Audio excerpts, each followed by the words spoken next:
Voici une question dont la réponse peut littéralement changer votre vie.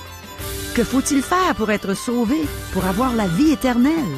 La parole de Dieu elle-même va nous donner la réponse aujourd'hui à l'émission À travers la Bible.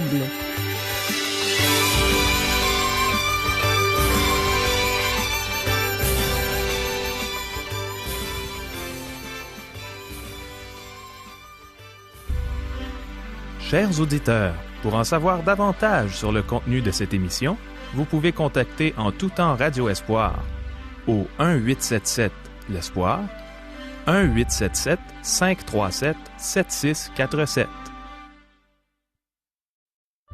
Bonjour, ici Caro.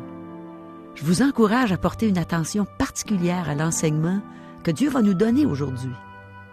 Je peux vous dire que c'est une question de vie ou de mort. Voici quelques questions que tout être humain devrait poser. Savez-vous qui est Jésus? Est-il réellement le Christ, le Fils du Dieu vivant? Ou est-il un imposteur? Savez-vous ce que Jésus a fait quand il est venu sur la terre? Est-ce que Pierre est le roc sur lequel Jésus bâtit son Église? Est-ce que les clés du royaume des cieux ont été données uniquement à Simon-Pierre? Est-ce qu'une simple connaissance intellectuelle de qui est Jésus suffit pour être sauvé? Que faut-il faire pour être sauvé? La Bible ouverte est présentement dans les mains du pasteur Régent Joly. Soyons attentifs aux réponses de la parole de Dieu. Elles ont transformé ma vie. Elles peuvent définitivement transformer la vôtre. Mais premièrement, prions. Oui, ta parole, Seigneur, peut transformer une vie. Je te loue, je te remercie de ce que tu as transformé la mienne par ta parole. Et je te demande de faire ce beau travail dans le cœur de chaque personne qui est à l'écoute en ce moment. Transforme nos vies, Seigneur. Rends-nous dignes de ton royaume. Amen. À toi, Régent. Merci, Caro. Dans ce chapitre 16 de l'Évangile selon Matthieu, Jésus fait toujours face à l'opposition des scribes et des pharisiens. De plus, Jésus demande une question très importante à ses disciples. Il leur demande « Que pense-t-il qu'il est ?» Finalement, Jésus aborde le sujet de l'Église, sa mort et sa résurrection. Débutons notre lecture du 16e chapitre de l'Évangile selon Matthieu, les versets 1 à 3. Les pharisiens et les sadducéens abordèrent Jésus et, pour l'éprouver, lui demandèrent de leur faire voir un signe venant du ciel. Jésus leur répondit, « Le soir, vous dites, il fera beau, car le ciel est rouge, et le matin, il y aura de l'orage aujourd'hui, car le ciel est d'un rouge sombre. Vous savez discerner l'aspect du ciel, et vous ne pouvez discerner les signes des temps? » C'est la deuxième fois que les scribes et les pharisiens demandent un signe. Nous avons vu les détails du premier incident dans l'Évangile selon Matthieu, chapitre 12, verset 38. Jésus avait refusé de faire un miracle pour eux et il ne leur avait donné que le signe de Jonas. C'est ce qu'il va faire de nouveau. Mais avant, il leur fait remarquer une chose. Ils sont habiles pour prédire le temps qu'il fera, mais ils sont incapables de reconnaître les signes des temps. En fait, l'élite religieuse essaie de piéger Jésus, et il va avertir ses disciples à leur sujet. Verset 4. Une génération méchante et adultère demande un miracle. Il ne lui sera donné d'autre miracle que celui de Jonas. Puis, il les quitta et s'en alla. Jésus avait fait de nombreux miracles, mais il ne les acceptait pas. Donc, il leur reparle du signe de Jonas. Dans le chapitre 12 de l'Évangile selon Matthieu, verset 40, nous lisons « Car, de même que Jonas fut 3 jours et 3 nuits dans le ventre d'un grand poisson, de même le Fils de l'homme sera 3 jours et 3 nuits dans le sein de la terre. » Cependant, les scribes et les pharisiens n'étaient pas disposés à reconnaître cela comme un signe. Dans ce chapitre, nous allons voir 3 opinions au sujet de Jésus. Premièrement, les pharisiens considèrent que Jésus-Christ est un imposteur et ils nient qu'il soit le Messie attendu.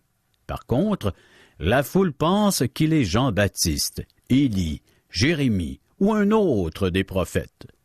Malgré qu'elle ait une meilleure opinion de Jésus-Christ que les scribes et les pharisiens, elle se trompe sur qui est Jésus. Finalement, les disciples de Jésus pensent qu'il est le Messie, le Fils de Dieu. Les scribes et les pharisiens demandaient un signe ou un miracle. Jésus a répondu qu'aucun signe autre que celui du prophète Jonas leur serait donné. Puis, il les quitta et s'en alla. C'est une coupure complète entre Jésus et l'élite religieuse. Jésus les quitte et avertit ses disciples au sujet de leur enseignement. Poursuivons notre lecture, les versets 5 à 7. Les disciples, en passant sur l'autre bord, avaient oublié de prendre des pains.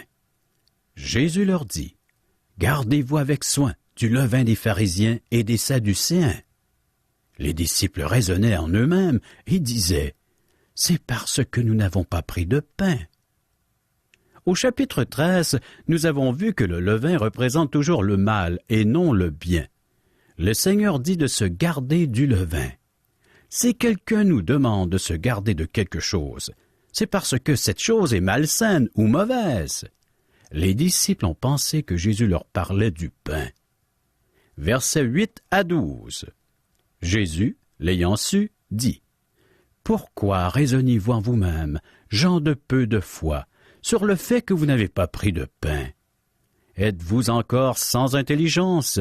Et ne vous rappelez-vous plus les 5 pains des 5000 hommes et combien de paniers vous avez emportés? Ni les 7 pains des 4000 hommes et combien de corbeilles vous avez emportés? Comment ne comprenez-vous pas que ce n'est pas au sujet de pain que je vous ai parlé?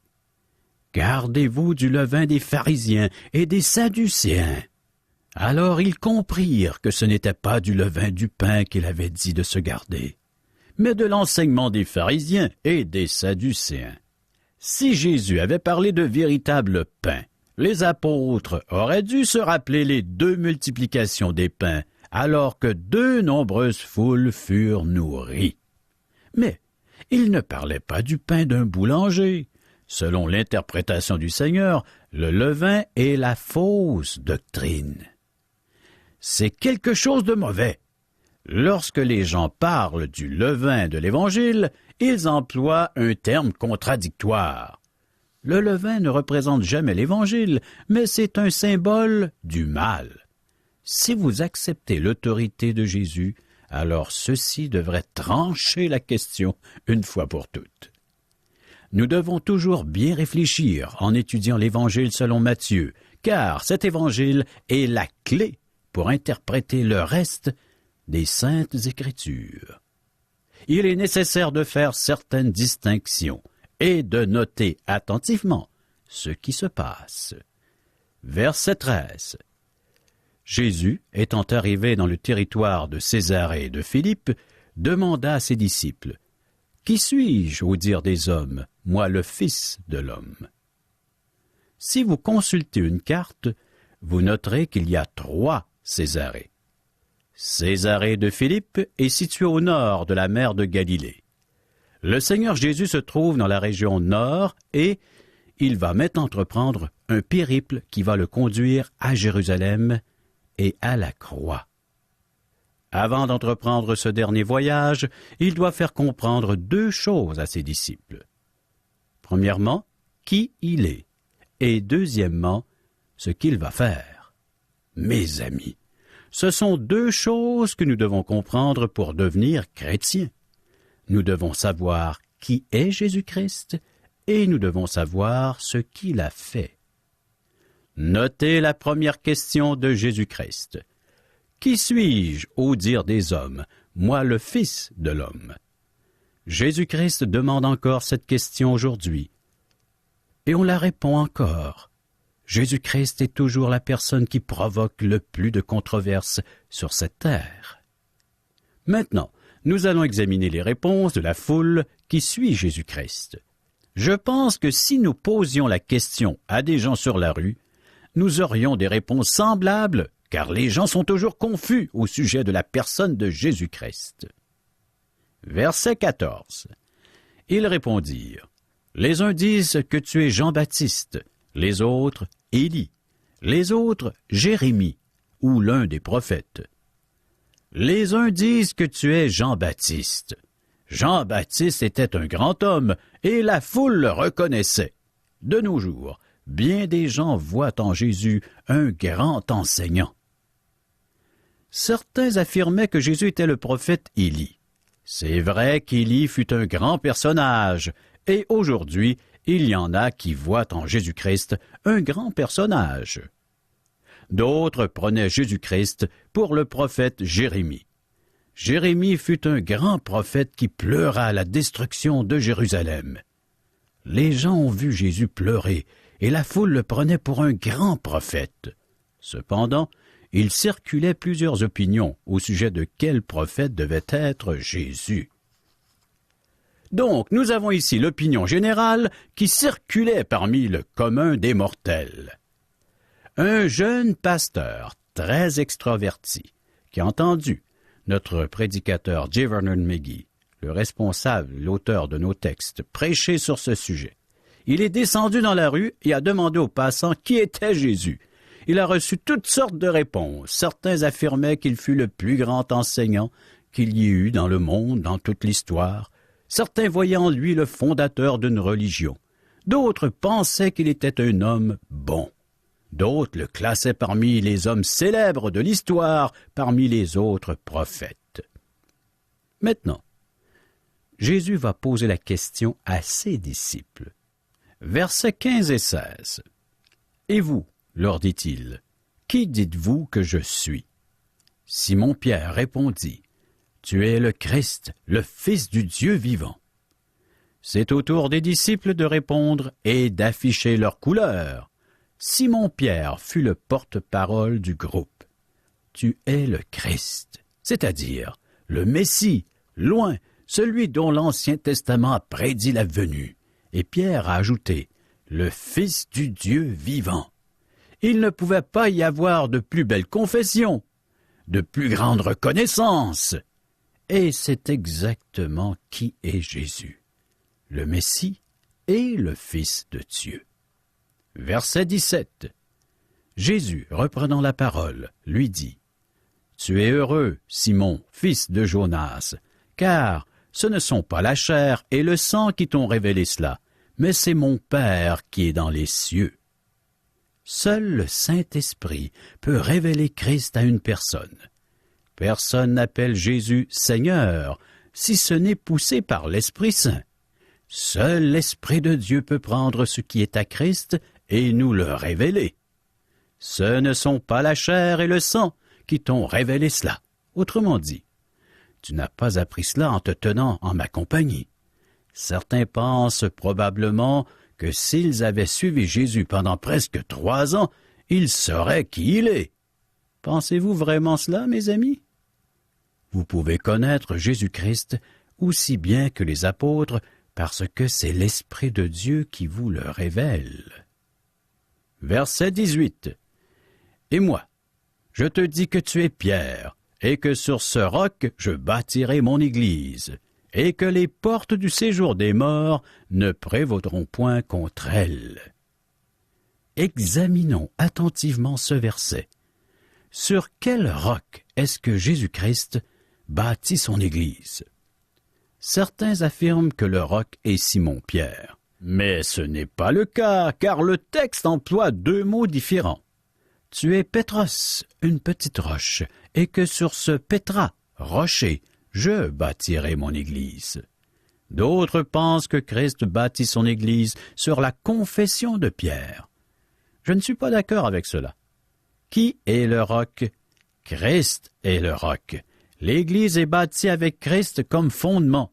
Simon-Pierre a lui-même donné l'explication. Approchez-vous de lui, pierre vivante, rejetée par les hommes, mais choisie et précieuse devant Dieu. Première épître de Pierre, chapitre 2, verset 4. De plus, il rappelle les paroles du prophète Ésaïe. Voici, « Je mets en Sion une pierre angulaire, choisie, précieuse, et celui qui croit en elle ne sera point confus. Première épître de Pierre, chapitre 2, verset 6. Christ est la seule fondation sur laquelle l'Église est construite, car personne ne peut poser un autre fondement que celui qui a été posé, savoir Jésus-Christ. Parole de l'apôtre Paul, tirée de 1 Corinthiens chapitre 3, verset 11. Christ est le roc, et il affirme qu'il construira son Église sur ce roc. L'Église n'existait pas encore au moment où il a prononcé ces paroles. Et ne me dites pas qu'il y avait une Église dans l'Ancien Testament, car elle a vu jour seulement après la mort, la résurrection et l'ascension de Christ, ainsi que la venue du Saint-Esprit. Ces 4 choses devaient se produire avant qu'il puisse y avoir l'Église. Christ a employé un temps futur. Je bâtirai mon Église. Les portes du séjour des morts réfèrent à la mort. En grec, le mot Hadès est utilisé pour l'enfer et le mot Sheol dans l'Ancien Testament. Ces termes réfèrent à un monde invisible qui signifie la mort. Les portes du séjour des morts ne prévaudront pas contre l'Église de Christ. Un jour, le Seigneur reviendra personnellement du ciel en poussant un cri. Ce cri sera comme la voix d'un archange et une trompette, car les morts en Christ ressusciteront. Les portes du séjour des morts ne prévaudront point contre son Église. Verset 19. Je te donnerai les clés du royaume des cieux. Ce que tu lieras sur la terre sera lié dans les cieux, et ce que tu délieras sur la terre sera délié dans les cieux. Que sont les clés du royaume des cieux? Furent-elles données seulement à Simon-Pierre?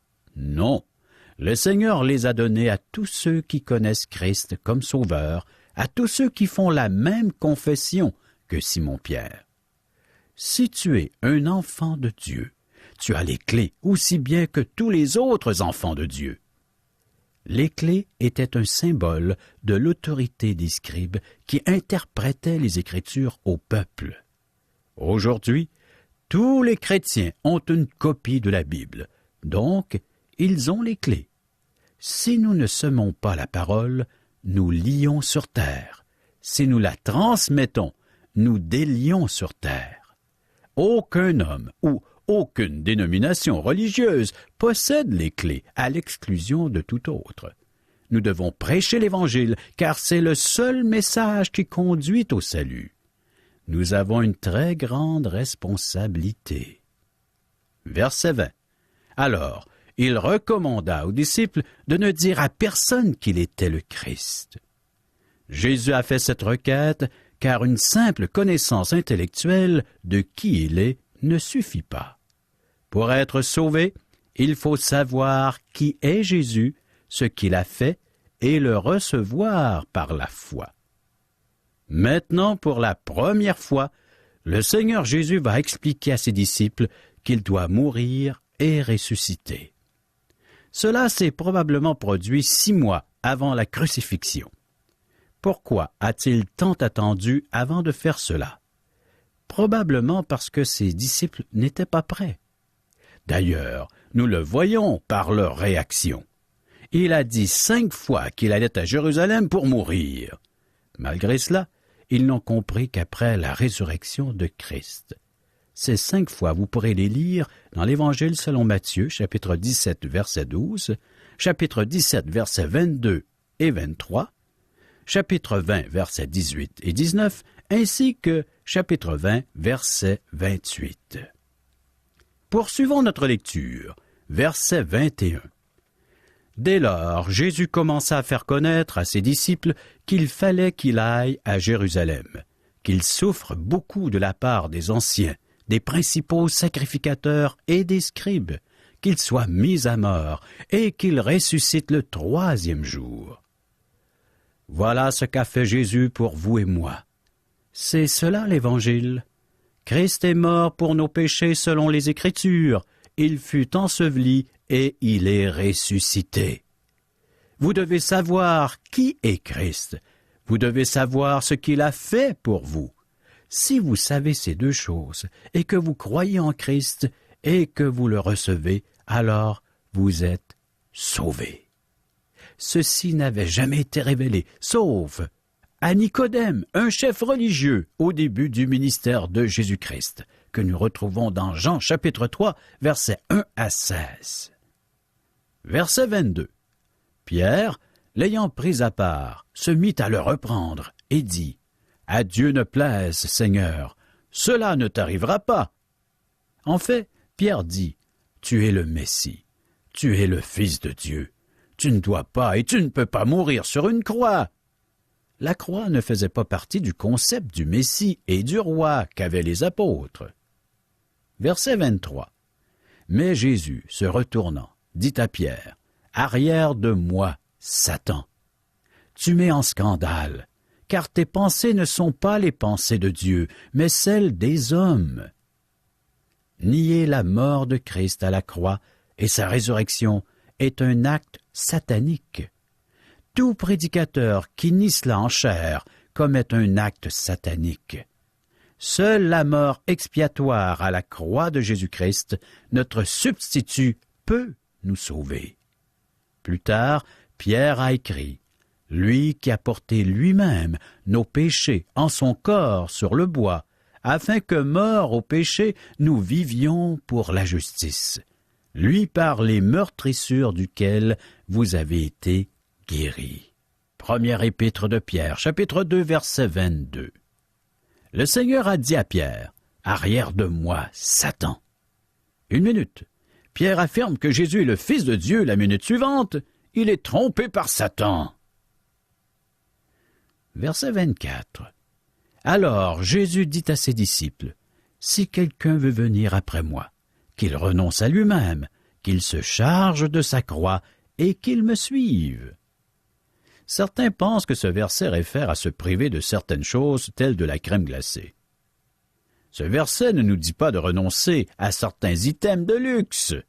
Ce verset dit de renoncer à nous-mêmes, ce qui est la chose la plus difficile à faire au monde.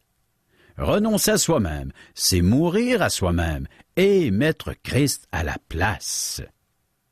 Qu'il se charge de sa croix et qu'il me suive. Ce n'est pas la croix de Christ que nous devons prendre, mais notre propre croix.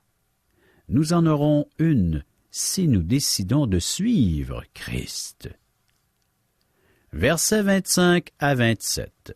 « Car celui qui voudra sauver sa vie la perdra, mais celui qui la perdra à cause de moi la trouvera. Et que servirait-il à un homme de gagner tout le monde s'il perdait son âme? Ou que donnerait un homme en échange de son âme? Car le Fils de l'homme doit venir dans la gloire de son Père avec ses anges, et alors il rendra à chacun selon ses œuvres. Celui qui refusera de prendre le risque de devenir un disciple de Christ, en fin de compte, perdra sa vie éternellement. Le contraire est vrai aussi. Lorsque Christ reviendra, chacun recevra sa juste récompense. Verset 28. « Je vous le dis en vérité, quelques-uns de ceux qui sont ici ne mourront point, qu'ils n'aient vu le Fils de l'homme venir dans son règne. » Le Fils de l'homme revient. Es-tu prêt? Chers amis, préparons-nous à la prochaine émission, en lisant l'Évangile selon Matthieu, chapitre 16 jusqu'au verset 28, et du chapitre 17 jusqu'au 27e verset. Merci, Régent. Oh, mon ami, on a entendu un message qui a transformé ma vie il y a déjà près de 26 ans quand j'ai appris qui était Jésus. Il n'était surtout pas un imposteur, mais bel et bien le Messie attendu. J'ai déjà pensé qu'il était simplement un prophète, un homme qui avait fait beaucoup de bien pendant son temps sur la terre. Mais un jour, Dieu le Père m'a révélé la même chose qu'il avait révélée à Pierre. Et tout comme Pierre, je peux maintenant dire à Jésus, « Tu es le Christ, le Fils du Dieu vivant. » Oui, Jésus est le Messie. Et c'est l'Esprit de Dieu qui me l'a révélé. quand Dieu a mis quelqu'un sur ma route pour m'annoncer la bonne nouvelle du salut en Jésus-Christ. Régent nous a aussi enseigné aujourd'hui que Pierre n'était pas la pierre sur laquelle Jésus-Christ bâtit son Église. Non, non, non. C'est Jésus lui-même qui est cette pierre, ce roc solide, ce fondement pour son Église. Et mon ami, tu as entendu aujourd'hui que si tu crois en cette pierre, si tu crois en Jésus, tu ne seras jamais confus. Tu peux faire partie de cette Église de Jésus si tu crois en lui seul pour le pardon de tes péchés. Il a payé cher en souffrant et en mourant sur la croix pour t'offrir cette place dans son Église qui va bientôt être au ciel avec lui pour l'éternité. Imagine passer l'éternité avec Dieu lui-même, ton Créateur, ton Sauveur. On a vu aussi que les clés du royaume des cieux n'ont pas été données seulement à Simon-Pierre. Si tu reçois Jésus comme ton Sauveur, si tu fais la même confession que Pierre, de tout ton cœur, tu vas aussi recevoir les clés du royaume des cieux. Tous ceux qui reçoivent Jésus comme Sauveur deviennent enfants de Dieu et reçoivent les clés du royaume des cieux. C'est pas merveilleux, ça? Avoir ces clés-là dans tes mains, à chaque jour, d'être certain que quand tu vas mourir, tu vas aller au ciel, parce que tu as la clé, Jésus lui-même. Et si tu es déjà un enfant de Dieu, à toi maintenant d'offrir les clés du royaume des cieux à tous ceux qui t'entourent, à tes collègues, tes voisins, tes amis, ta famille. Ils n'ont pas encore reçu cette clé, cette belle clé qui leur donne accès au royaume de Dieu. Alors prêchons l'Évangile. C'est le seul message qui conduit au salut. Allons ensemble vers ces gens qui sont malheureux, sans Dieu dans le monde, et offrons-leur les clés du royaume des cieux. Semons dès l'aurore, comme dit le chant. Les gens sont dans la nuit, ils sont dans les ténèbres. Et nous sommes dans la lumière depuis qu'on connaît Jésus. Alors, en tant qu'enfants de lumière, allons avec ces clés.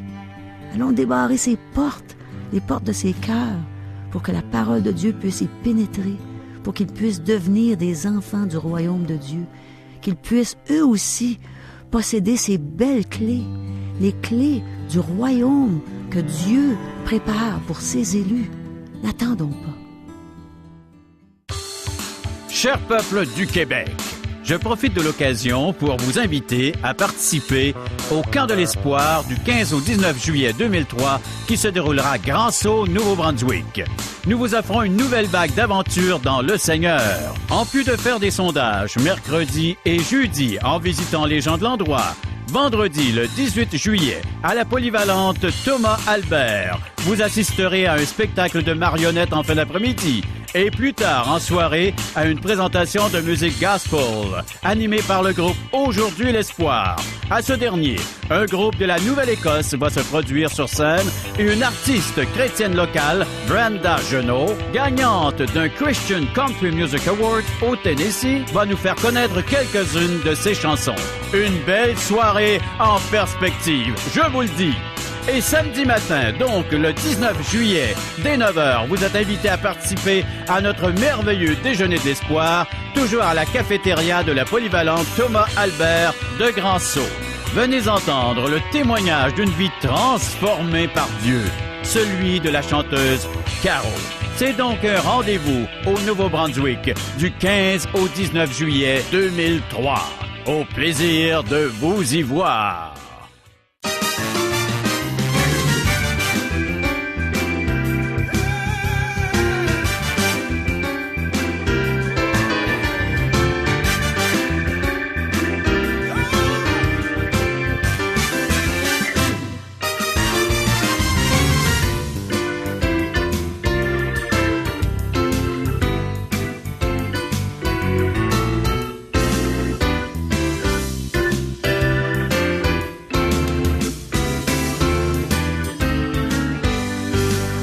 Cette émission vous a été présentée par Radio Espoir.